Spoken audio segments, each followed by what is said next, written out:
Mateus capítulo 13, do verso 3 ao verso de número 9. Olha o que está escrito na palavra do Senhor aí. Diz assim a Bíblia Sagrada: e de muitas coisas lhes falou por parábolas e dizia: eis que o semeador saiu a semear, e ao semear uma parte caiu à beira do caminho, e vindo as aves a comeram. Outra parte caiu em solo rochoso, onde a terra era pouco, e logo nasceu, visto não ser profunda a terra. Saindo porém o sol a queimou, e porque não tinha raiz secou-se.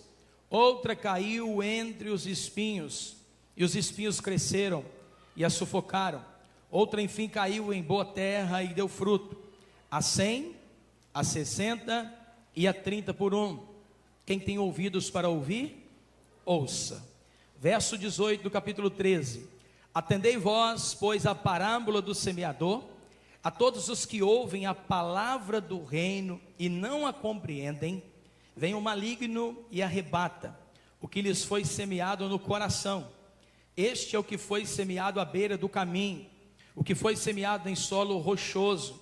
Esse é o que ouve a palavra e a recebe logo com alegria, mas não tem raiz em si mesmo, sendo antes de pouca duração. Ele chegando a angústia ou a perseguição por causa da palavra, logo se escandaliza.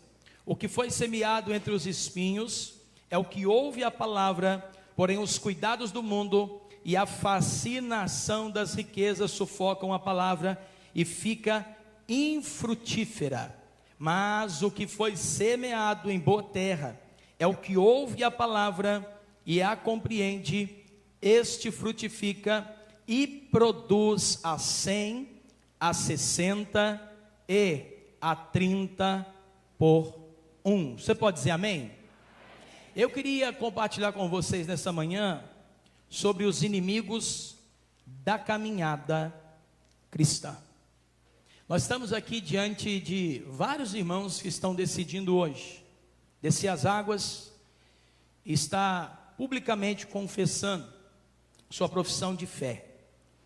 Mas quando nós olhamos para a palavra de Deus, para a Bíblia Sagrada, nós podemos observar aqui a palavra nos ensinando, narrando e trazendo ao nosso coração a respeito do processo da salvação. Quando a gente olha para essa parábola, que é tão clara, que é tão específica e que tem tanto sentido para a nossa vida, nós podemos observar algo. O quê? Nós podemos observar que na caminhada cristã, os inimigos se levantarão. Como é, pastor, a espécie, o modelo, a forma desses inimigos? O diabo sabe usar, o mundo sabe aparecer, as circunstâncias sabem se opor, para que você não venha caminhar em direção ao Evangelho e às coisas de Deus. Mas quando a gente olha para essa palavra, quando a gente olha para aquilo que foi falado aqui na Bíblia, nós podemos aqui observar algo. Preste atenção. A Bíblia mostra para a gente que o semeador sai a semear, e a gente aprende que para cada semente, ela cai em um solo diferente. Foi semeado à beira do caminho, foi semeado em solo rochoso, foi semeado entre os espinhos, foi semeado em boa terra. Olha que interessante aqui. Para cada semente que caía, existia uma circunstância que acontecia. O que a gente aprende com isso? A gente aprende que o problema não estava na semente, mas o problema estava com aquilo que eles faziam com ela. O problema não vai estar na palavra de Deus, nas coisas de Deus, mas o problema vai estar ligado aonde? Ao nosso coração. O solo vai representar o quê? O solo vai representar o nosso coração. Eu não sei se você é alguém que entrou pela primeira vez aqui nessa manhã na igreja. Eu não sei se você é um simpatizante do Evangelho.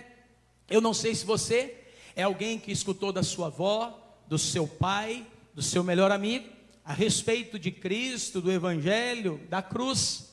Mas quando nós olhamos para essa palavra, nós podemos observar que o processo do Evangelho nos ensina que a semente é lançada. Todos nós estamos aqui hoje ouvindo, e a Bíblia fala o quê? A fé vem pelo ouvir, e ouvir a palavra de Deus. Então nesse momento nós estamos escutando a palavra, e a palavra está caindo dentro do nosso coração. A pergunta é, como é que encontra o nosso coração? Como está hoje o nosso coração? Será que você hoje José? Será que você hoje Maria? Será que você hoje Pedro? Será que você hoje Eduarda? É alguém que carrega no seu coração incredulidade? Será que você hoje é alguém que carrega no seu coração medo? Será que você é alguém que carrega no seu coração incerteza? Será que você é alguém que carrega no seu coração hoje mágoa? Será que nessa manhã você é alguém que carrega dúvida, ira, ressentimento? Será que você é alguém que carrega ódio? Será que no seu coração hoje você tem carregado e talvez não visto e não percebido, e você tem levado uma resistência às coisas de Deus? Quem sabe talvez nada disso você tenha, mas talvez você pode ser alguém encharcado de decepção, ou talvez você é distorcido quando você olha para o Evangelho e para as coisas de Deus. A palavra do Senhor vai nos ensinar, e nós precisamos entender a respeito dessas coisas. E eu queria pensar com você sobre esses 4 solos. Preste atenção. Pastor, quais são os inimigos da caminhada cristã? Para você que hoje está começando, e hoje não é uma festa única, é o começo de uma festa eterna. Hoje não é um momento isolado do Evangelho, hoje é o início de uma vida onde você nunca mais pode soltar as mãos de Deus. Amém? Então quando nós olhamos para essa palavra, o que nós podemos perceber? Mateus 3,19 vai dizer: a todos os que ouvem a palavra do reino e não a compreendem. Preste atenção, em primeiro lugar, qual pode ser, o que a gente olha para essa palavra e percebe como um inimigo da caminhada cristã? Em primeiro lugar, compreensão. Já viu filho? Como é que funciona filho com a gente em casa? Quem é pai sabe disso, principalmente na idade dos filhos. Você fala, você ensina, mas o que acontece com o filho? O filho não compreende. Põe o dedo aí não, vai tomar choque. Fia o dedo aí não, vai te machucar. Põe o dedo aí não, vai tomar choque. Então o que nós aprendemos com essa palavra? Preste atenção. Qual é, pastor, o inimigo da caminhada cristã? Em primeiro lugar, compreensão. Quando a gente compreende o Evangelho, tudo flui. Você quer ver um exemplo? Eu tive uma mãe cristã, evangélica, que durante muitos anos ficou ali falando de Jesus para mim e para os meus irmãos. Mas só houve um tempo na vida que aconteceu o quê? Eu fui decidir por Cristo. Mas demorou um tempo. Então a palavra está dizendo para a gente, a todos os que ouvem a palavra do reino e não a compreendem. Em primeiro lugar, quais são os inimigos da compreensão? Primeiro, desordem interna. A Bíblia vai dizer para mim e para você, e não a compreendem. Por que às vezes pode não compreender? Talvez pelo passado, talvez pela infância, talvez pela dureza do coração, talvez pelas coisas que o mundo apresenta. Ou seja, em primeiro lugar, uma desordem interna. Em segundo lugar, por que às vezes não há compreensão? A ausência de muros. Olha o que está escrito na Bíblia Sagrada: vem o maligno e arrebata. Será que a gente está pensando isso hoje? Será que nós temos observado isso hoje na nossa vida? O diabo está entrando no seu coração, o diabo tem conversado com a sua mente, o diabo tem influenciado o seu cérebro, o inimigo tem falado alguma coisa no seu ouvido e você tem feito muitas das vezes aquilo que não é para fazer e é para regredir. Pastor, o que pode ser o inimigo da compreensão? Terceiro lugar, negligência do coração. Porque a Bíblia vai dizer para mim e para você, o que lhes foi semeado no coração. Preste atenção.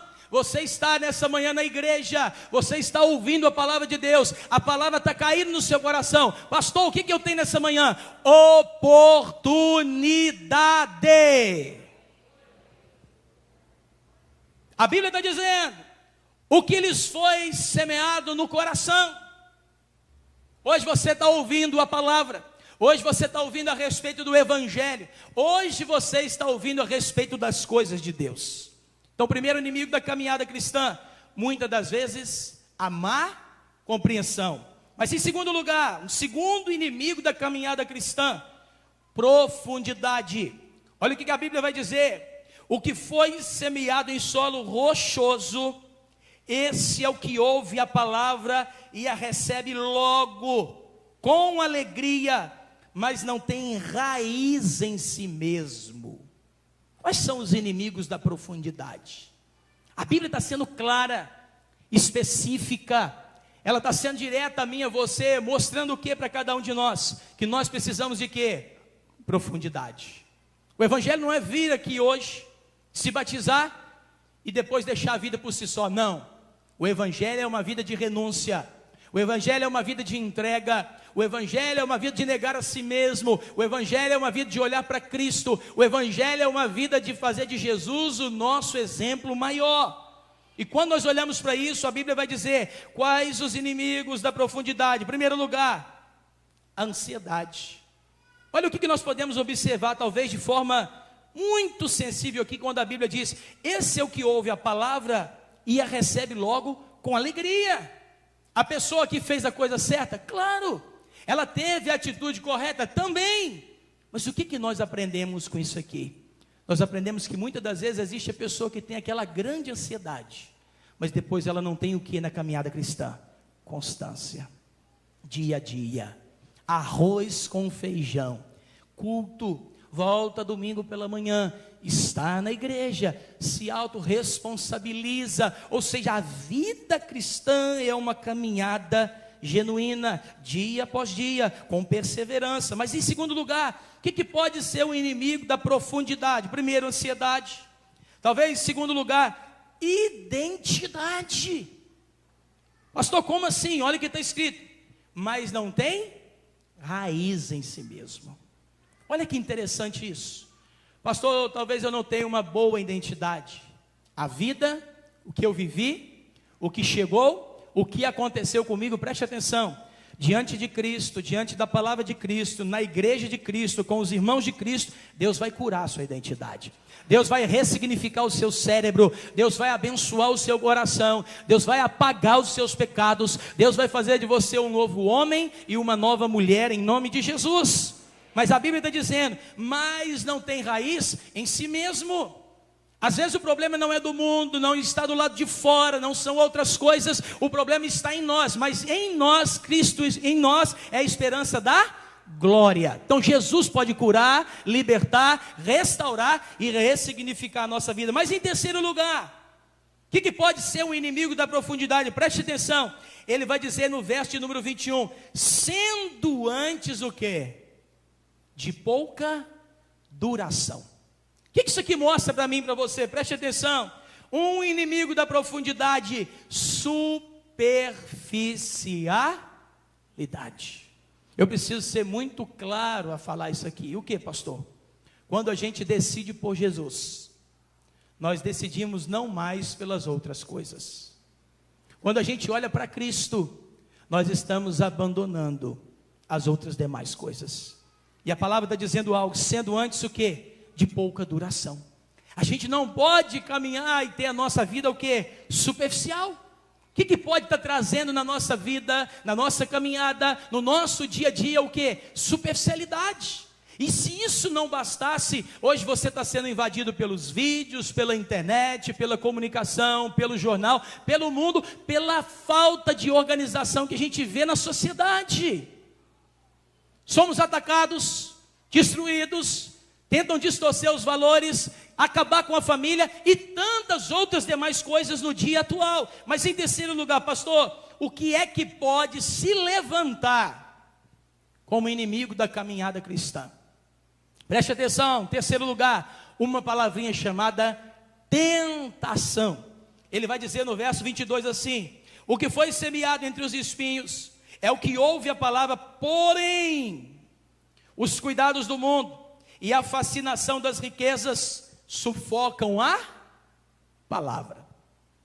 O que a gente pode ver? De onde vem a tentação?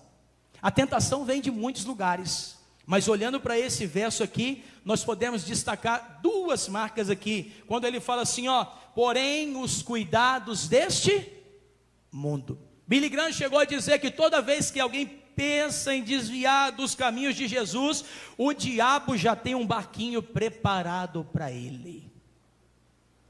Pastor, de onde vem a tentação? Do mundo. Porém os cuidados do mundo. O mundo vai te oferecer, o mundo vai apresentar, o mundo vai te convidar, o mundo vai maquiar, o mundo vai fazer algo ficar confortável, o mundo vai te apresentar algo doce, o mundo vai fazer várias coisas para fazer você sair de perto de quem? De Jesus. Mas olhando para a Bíblia ainda nós podemos observar algo que a palavra do Senhor vai dizer, e a fascinação das riquezas. Há um momento que a Bíblia diz que há um Senhor que aparece à frente do senhorio de Cristo. E é quem? Mamon.